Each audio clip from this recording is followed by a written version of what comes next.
أشهد أن محمد رسول الله.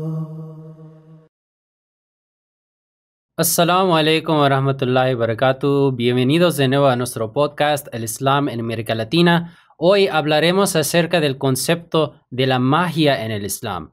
Para explicar este tema, tenemos con nosotros hoy nuestro misionero de Argentina, Marwan Gil. Marwan, ¿cómo estás? Assalamu alaikum, la paz sea con vos. Muchas gracias. Pues para empezar el tema, en toda América Latina, en muchas culturas vemos que hay una creencia, hay una fe muy fuerte en la existencia de la magia. En diferentes países hasta que se encuentran tiendas que están vendiendo amuletos y otras cosas relacionadas con la magia. Y vemos que hay tradiciones, por ejemplo, en el Día de los Muertos o Halloween, que se basa en una fe, una aceptación de la existencia de alguna forma u otra de la magia. Pues cuando hablamos acerca de la magia en el contexto del Islam, es importante que el Islam primeramente no acepta la existencia de la magia. Pero para analizar el tema, primero es importante entender qué significa la palabra magia. Según la Academia Real Española, ellos han definido la magia en esa forma. La magia es arte o ciencia oculta con que se pretende producir valiéndose de ciertos actos o palabras o con la intervención de seres imaginables, resultados contrarios a las leyes naturales. Pues así que la magia se define como algo que existe al lado de o en contra de las leyes de la naturaleza. Y las leyes naturales son establecidas por Dios. No se puede romperlas usando otro sistema.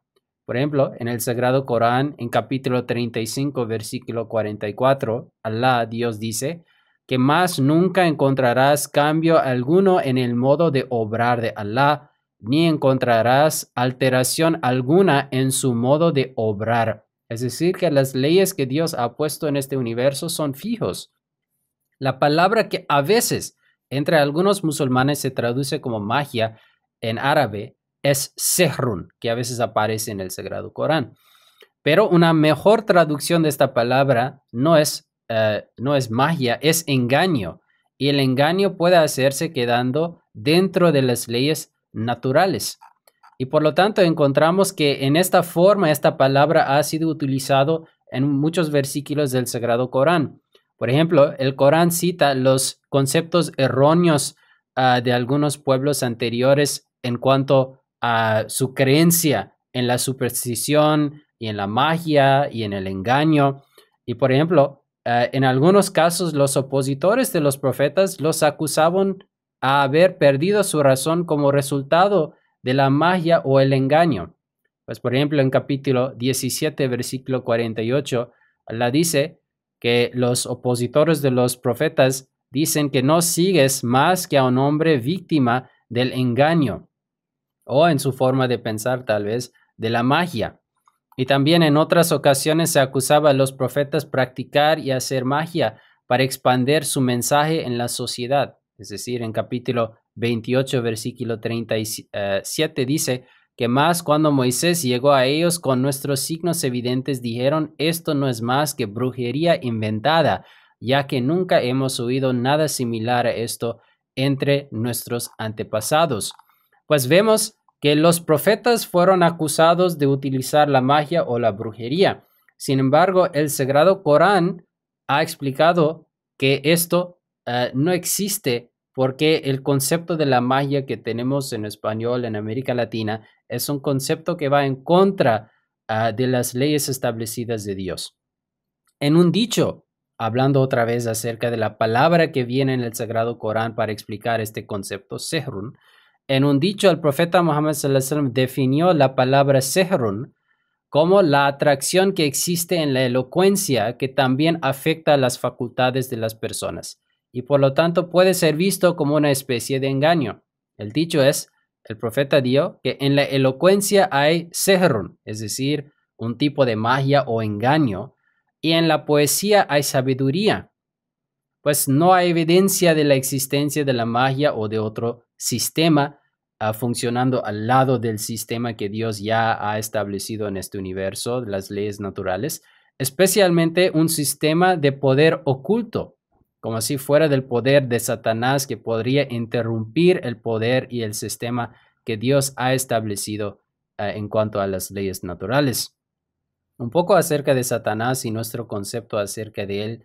Satanás y los espíritus que trabajan bajo él son creados para el propósito de desviar y influenciar de manera negativa a los seres humanos, para dar a los seres humanos el libre albedrío, pero no pueden controlar el ser humano. Y esto es el hecho, o esta es la clave, que ellos no tienen el poder de controlar cualquier persona, ni hay manera de utilizar sus poderes, por así decirlo, a través de palabras o hechicería. Pues, esto es el concepto, que sí, los profetas fueron acusados por parte de sus enemigos de ser víctimas de la brujería o utilizar la brujería, pero el Sagrado Corán dice que no existe y que la palabra sehrun en árabe, que a veces se traduce como magia, tiene el significado no de magia, sino que engaño. Pero Marwan, hay musulmanes que tratan de justificar la existencia de la magia citando diferentes versículos del Sagrado Corán, acontecimientos que el Corán ha mencionado y algunos dichos del profeta Muhammad sallallahu alaihi wasallam. Y luego también han inventado maneras de protegerse de la magia o especialmente la magia negra con diferentes amuletos o plegarias y súplicas. Y a veces hay prácticas donde ellos tratan de utilizar estos poderes para dañar a otras personas. Pues, por ejemplo, un ejemplo que a veces se cita en apoyo de la existencia de la magia es cuando el Sagrado Corán narra los acontecimientos entre los magos y el profeta Moisés. Ellos dicen que esto nos demuestra que el Corán apoya la existencia de la magia. Pues, ¿qué realmente ocurrió? ¿Qué puedes explicarnos acerca de este relato en el Sagrado Corán? Sí, eso es un relato muy interesante, lo que ocurrió entre el profeta Moisés, que Allah, o que la paz sea con él, y los magos del pueblo de Israel o entre los israelíes. Y en ese momento hay que primero ir al origen de ese relato, que cuando el profeta Moisés, la paz sea con él, empezó a prevalecer en su misión, en su predicación, el propio faraón empezó a acusarle de cometer o de hacer un engaño, de hacer una brujería sobre las personas, y lo justificaban, lo explicaban, que la razón que su misión o sus palabras está llegando a las personas es porque él comete tal engaño o tal brujería. Entonces dijo y acusó al profeta Moisés, la paz sea con él, de ser un gran mago. Y para confrontarlo o para erradicar, eliminar su influencia o su poder, entonces el faraón invitó a todos los gran magos de la tierra de su país para que competieran contra el profeta Moisés, la paz sea con él. Y en ese momento encontramos, como el Corán explica, que todos los gran magos del país se unieron para confrontar a Moisés, la paz sea con él, y sus milagros. Y cuando ocurrió la confrontación, se menciona que los magos empezaron o tiraron sus cuerdas, y el Corán habla en el capítulo 7, versículo 113, y en la parte siguiente, como ellos o como las cuerdas aparecieron a la gente como si estuvieran corriendo, o como un objeto corriendo o en movimiento. Y en ese momento, y el Corán también aclara, pero fue un engaño de los ojos, de la vista. Y esa parte es muy importante, que no es que las cuerdas realmente empezaron a correr o moverse, sino que ellos hicieron un engaño o una manipulación de la vista, de la percepción. y a través de eso engañaron o influyeron a las personas. Pero Dios luego aclara en la misma parte de esa corrida de los versículos que Dios luego reveló a Moisés la paz sea con él, es decir, le apoyó con la inspiración divina, y el profeta Moisés, la paz sea con él, pudo superar ese engaño de la vista, de los ojos, y él mostró que esa cosa que parecía como un objeto moviéndose o corriendo, que era solamente una cuerda, y ahí el profeta Moisés, la paz sea con él, desmintió o derribó o mostró la falsedad de su engaño o la esencia de su engaño que ellos solían hacer. Y luego el Corán resume esa parte, y esa es también clave para entender, y el Corán dice que la falsedad, es decir, este tipo de magia, de engaños, donde uno intenta engañar la vista de las personas o sus percepciones, y el Corán lo llama la falsedad, una mentira. Y dice que la mentira nunca puede competir contra la verdad, que es los milagros, las inspiraciones, las revelaciones divinas a un profeta, a un elegido de Dios. Y por eso incluso el Corán resume que por eso, por la revelación, la fuerza divina, el profeta Moisés, la paz sea, no solamente desmintió a los magos y su engaño, sino que incluso llegó a su corazón con la verdad, y ellos luego abrazaron la fe o el mensaje del profeta Moisés, la paz sea con él. Muy claro. Y Mervan, tú mencionaste algo en cuanto al poder del ojo y el papel que el ojo juega en cuanto a este tipo de engaño. Y de allá hay otra aclaración que es necesario, y esto es acerca del ojo malo, el ojo malvado. Hay muchos musulmanes que creen en la existencia de eso. Y esto es porque en algunos dichos del profeta Muhammad sallallahu alaihi wasallam existe un concepto acerca de la influencia del ojo. Sin embargo, me gustaría primero compartir un dicho que habla acerca de esto. Se menciona que Hazrat Ibn Abbas radhiyallahu ta'ala anhu informó que el mensajero de Allah sallallahu alaihi wasallam dijo: la influencia del ojo es un hecho.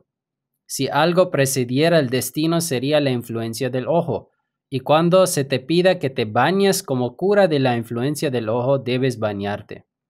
Pues, como mencioné, muchos musulmanes creen en la existencia del mal de ojo, el ojo malvado, y creen que es un medio para lanzar una maldición sobre alguien utilizando la magia o el poder de Satanás. Sin embargo, es importante destacar desde el principio que no existe el término ojo malvado en los dichos en el Islam.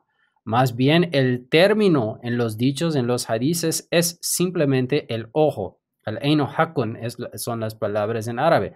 Y dicen estos dichos que el efecto del ojo es verdadero. Ahora hay que ver qué es el efecto de este ojo. En otros dichos, en los mismos hadices, vemos que el profeta también mencionó qué es el ojo y los remedios para su influencia. Digo que el remedio para el efecto del ojo hay varios. A veces el profeta animaba a la gente a bañarse, como hemos escuchado en el dicho anterior. Otras veces a hacer ruqya, que es recitar Suratul Fatiha sobre la persona que sufre de la influencia del ojo. Animaba a la gente a recitar los 2 últimos capítulos del Sagrado Corán para estar a salvo del efecto del ojo también.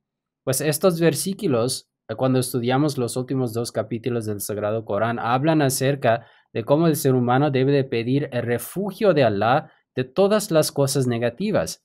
Y en particular hay un versículo importante, y esto es del capítulo 113, versículo 6, que dice: y de la maldad del envidioso cuando envidia. Es decir, que buscamos el refugio de Allah de la maldad del envidioso cuando envidia. Y esto es una explicación de qué es el ojo y qué es su efecto. En un dicho del santo profeta Muhammad sallallahu alaihi wasallam, el efecto del ojo también ha sido explicado como el ojo de quien es envidioso. Se menciona que Hazrat Abu Sayyid al-Khudri dijo que Gabriel, el arcángel Gabriel, se acercó al profeta y le preguntó: ¿tienes alguna indisposición, oh Muhammad? Cuando respondió que sí, le dio: en nombre de Dios te aplico un remedio contra todo lo que pueda perjudicarte, contra el mal de cada persona u ojo envidioso. Que Dios te cure, en nombre de Dios te estoy aplicando un remedio. Pues así, el Corán y el dicho del santo profeta Muhammad sallallahu alaihi wasallam menciona que el ojo con poder o con influencia puede ser el ojo de una persona envidiosa. Bueno, el Corán, ya hemos visto, no acepta la existencia de la magia que contravenga las leyes de la naturaleza. Entonces, ¿qué es este efecto del ojo? Y hay dos posibilidades. El efecto del ojo es el efecto psicológico que una persona puede tener sobre otra. Es una habilidad en la que la concentración de una persona puede dominar las facultades de otra y causarle un daño neurológico o emocional. Ahora, sí, y esto es dentro de la experiencia de muchos de nosotros, hay personas que se ven afectados solo por la presencia de otra persona en el mismo cuarto y sienten incómodos estar cerca de estas personas. Esto puede tener un efecto psicológico sobre ellos y causarles daños. En este sentido, el ojo con influencia significa aquí el ojo de la persona siendo afectado por la otra persona.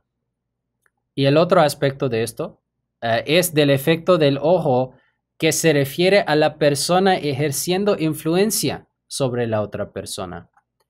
Y ahora vemos también evidencia de esto en las ciencias modernas, donde este fenómeno se conoce como el mesmerismo o el hipnotismo. Y esto es exactamente el mismo fenómeno que se menciona en la historia de los magos con Moisés, donde el Corán describe de forma muy interesante cómo sus acciones causaron miedo en las masas. Para que el hipnotismo tenga éxito, es necesario hacer algo, ya sea una acción repentina o un ruido, que infunda un momento de incertidumbre o miedo en el sujeto. Y entonces, a través del poder de la influencia, el hipnotizador domina las facultades del sujeto y ejerce su influencia sobre él. Esto es algo real, es algo que es parte de las ciencias naturales, y esto es lo que el profeta Muhammad sallallahu alaihi wasallam estaba describiendo.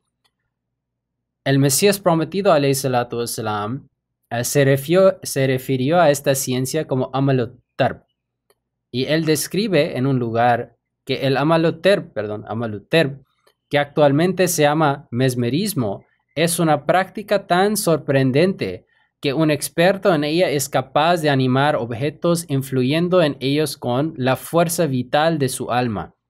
El alma humana tiene la capacidad de poner su fuerza vital sobre un objeto inanimado que no tiene vida, lo que hace que empiece a hacer ciertos movimientos que hacen los que están vivos.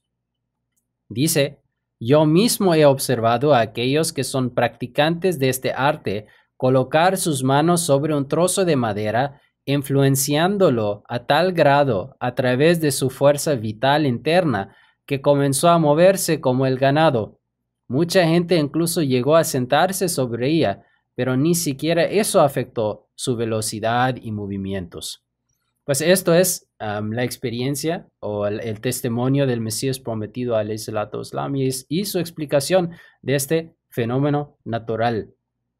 Pues debido a que no es sobrenatural, la cura para ello que se menciona a veces en los dichos, también a veces es algo tan sencillo como un baño que va a refrescar a esta persona y liberarle de la influencia que está sintiendo. Y también, como siempre, con oraciones, porque Allah es la fuente de toda cura y todo remedio en el Islam. Pues esto es una explicación según el Islam, según las fuentes del ojo que tiene influencia. Pero regresando a la historia y a Marwan acerca de los dichos del santo profeta Muhammad sallallahu alaihi wasallam y a veces los acontecimientos que algunos no ahmadís musulmanes utilizan para probar la existencia de la magia. Tenemos el evento famoso de la supuesta magia que se hizo sobre el santo profeta Muhammad sallallahu alaihi wasallam. Pues, ¿qué puedes decirnos acerca de esto? ¿Qué es la realidad atrás de este acontecimiento en la vida del santo profeta Muhammad sallallahu alaihi wasallam. Sí, eso lamentablemente por la falta de sabiduría y análisis profunda, hay algunos grupos musulmanes y personas musulmanas que consideran o sostienen la postura que el profeta Mohammed, la paz sea con él, fue una víctima de la conspiración o de la magia contra su persona. Y ellos en realidad malinterpretan ciertos dichos que son relatos o que son mencionados en diferentes libros o tradiciones sobre el profeta Mohammed, la paz sea con él. Un ejemplo es el libro de Bukhari, y ahí en el capítulo de la medicina encontramos un capítulo que se llama Sihrun, que sería el engaño, ¿sí? La magia en forma de engañar a personas. Y abajo de ese capítulo encontramos un acontecimiento donde se menciona que el profeta Mohammed, la paz sea con él, después de haber regresado de Hudaybiyah es el momento importante cuando el profeta Mohammed, la paz sea con él, pudo ponerse de acuerdo con los mequis y firmó el pacto de la paz. Y cuando él volvió, dijeron o se menciona en ese dicho que es narrado por Hazrat Aisha, que Allah se ha complacido con ella. Y ella dijo que por algunos días el profeta Mohammed, la paz sea con él, no se acordaba bien de las cosas, o él solía olvidar algunas cosas. Y él pensaba ya haber hecho ciertas cosas, pero en realidad no lo había hecho.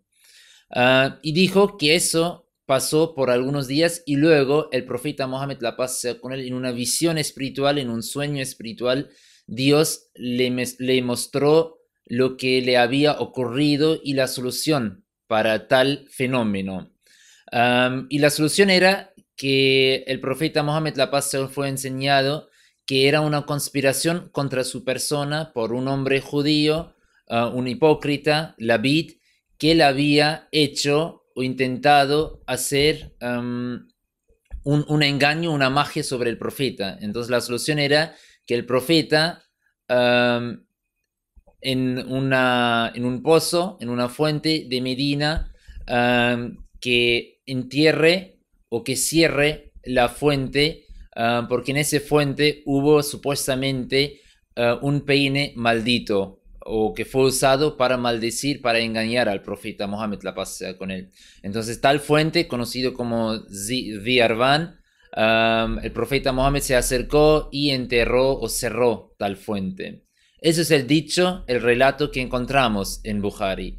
Pero ahora es muy importante para analizarlo que acá la gente que afirma que el profeta Mohammed, la paz sea con él, fue una víctima del engaño de la magia, en realidad no analizan bien las cosas o los acontecimientos. Porque en primer lugar, no fue la postura de Aisha, que Allah se ha complacido con ella, que el profeta Mohammed, la paz sea con él, fue engañado por un hombre judío.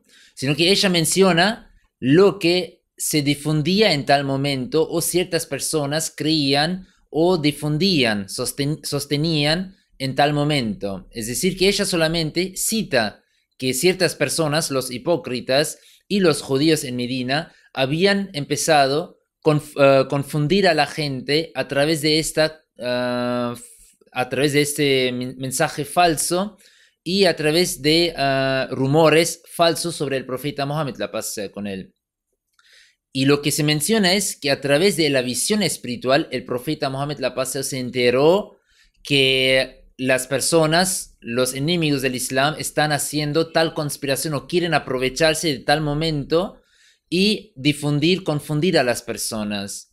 Y para desmentir su falsificación o su fabricación de los hechos falsos, el profeta Mohammed, la paz sea, como un acto simbólico, enterró también tal fuente y en ese sentido también mostró que él no es maldito por un peine o ni es influido por él. Por eso se acercó y cerró la fuente, para mostrar a tales hipócritas o personas judías o enemigos del Islam que el profeta Mohammed, la paz sea, se enteró sobre sus conspiraciones, sobre sus falsos rumores.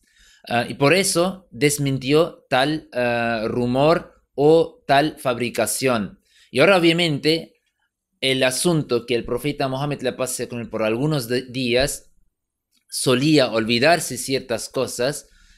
Eso es importante entender, que no fue un producto, un resultado de una supuesta magia o control o engaño contra el profeta Mohammed, la paz sea con él. Sino, si uno cree eso, entonces esta doctrina va contra la esencia del Corán, porque el Corán aclara que el profeta de Dios siempre prevalece en su misión. Y en otra parte del Corán dice incluso que cada palabra del profeta Mohammed, la paz sea con él, es una inspiración, es guiado, es iluminado por Dios. Entonces no puede ser que alguien tenga o que pueda lograr un control o maldecir o influir al profeta Mohammed, la paz sea con él, en sus dichos, sus pensamientos o sus acciones. Lo que ocurrió cuando el profeta regresó de Hudaybiya es que en ese momento, por el estrés del viaje, de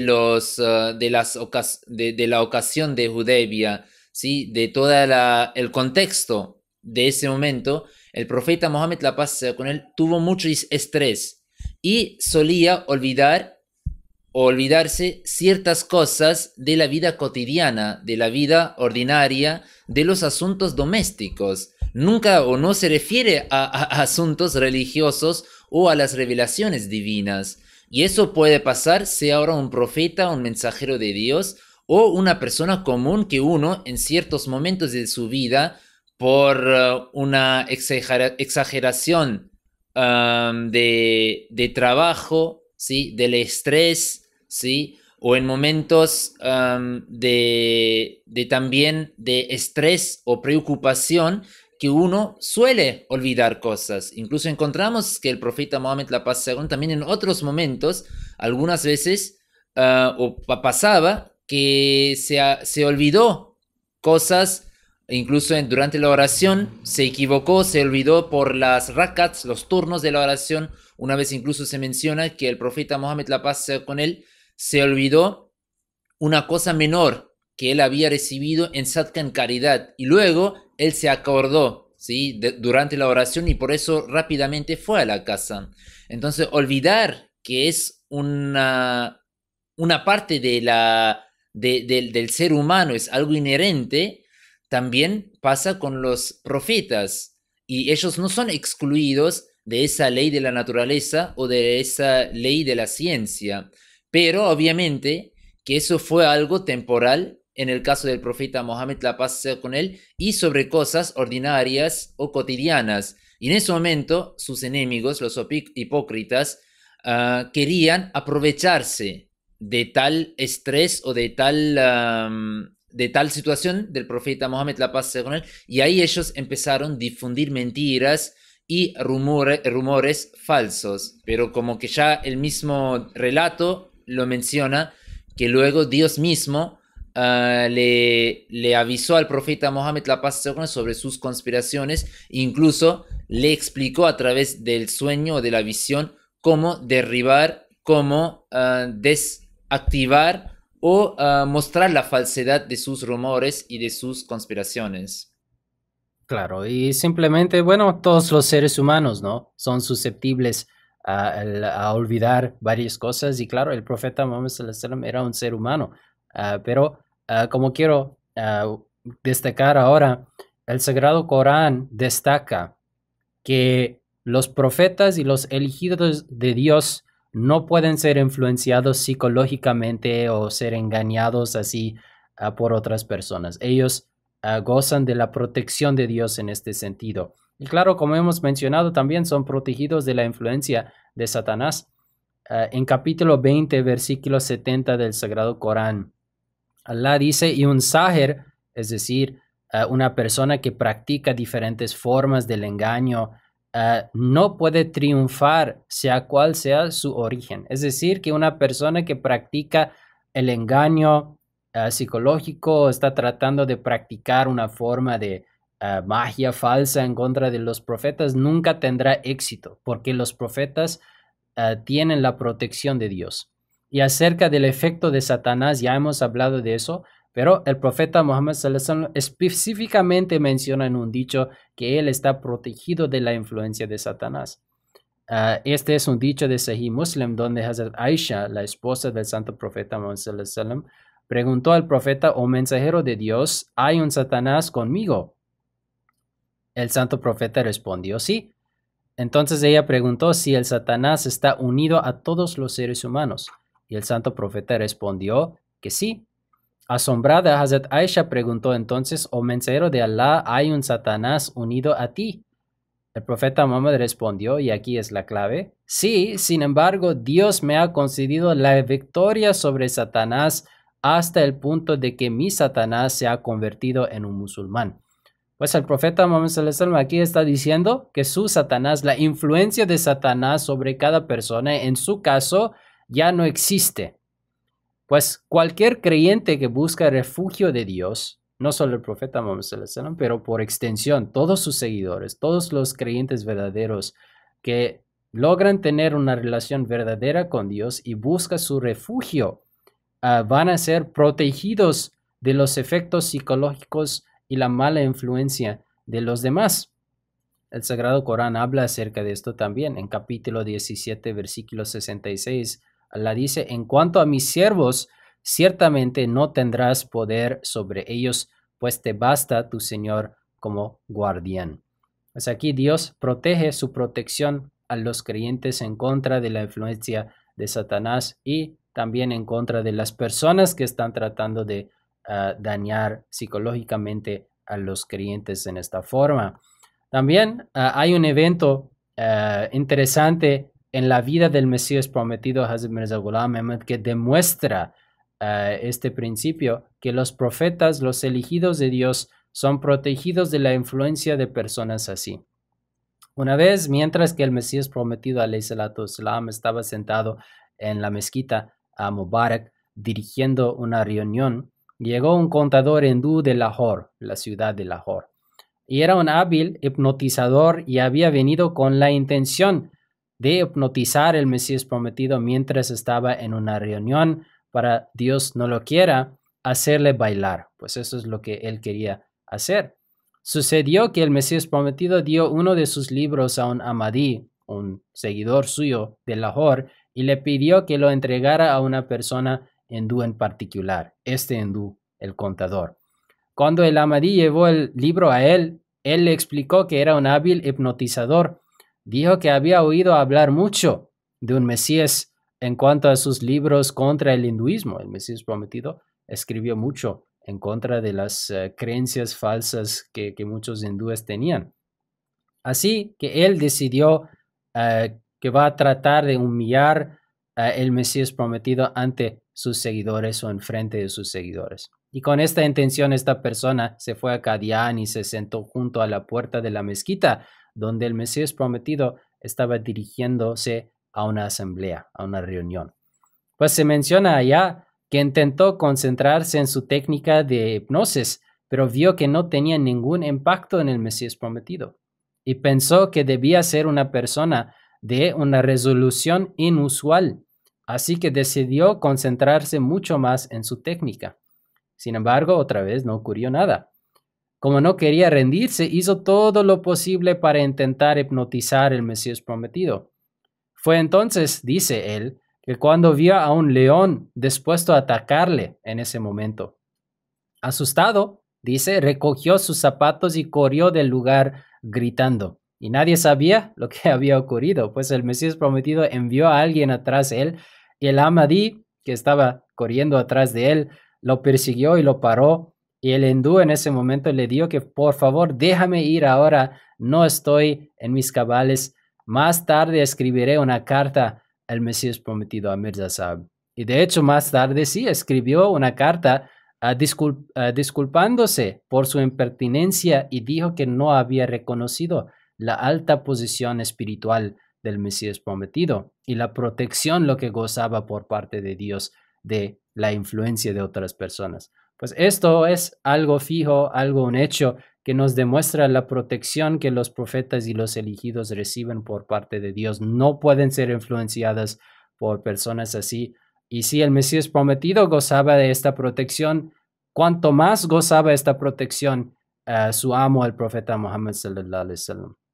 Y claro, por lo tanto, es importante para desarrollar esta relación con Dios y tener esta protección, necesitamos acercarnos a Él, ofrecer nuestras oraciones, siempre estar involucrados en pedir el refugio de Dios, pedir su perdón. Hay algunas plegarias a veces que los musulmanes deben de recitar para pedir su ayuda. Por ejemplo, tenemos la hawla wa la quwwata illa billah, que no hay poder para hacer buenas acciones, ni hay poder para evitar las malas acciones, sino con Allah.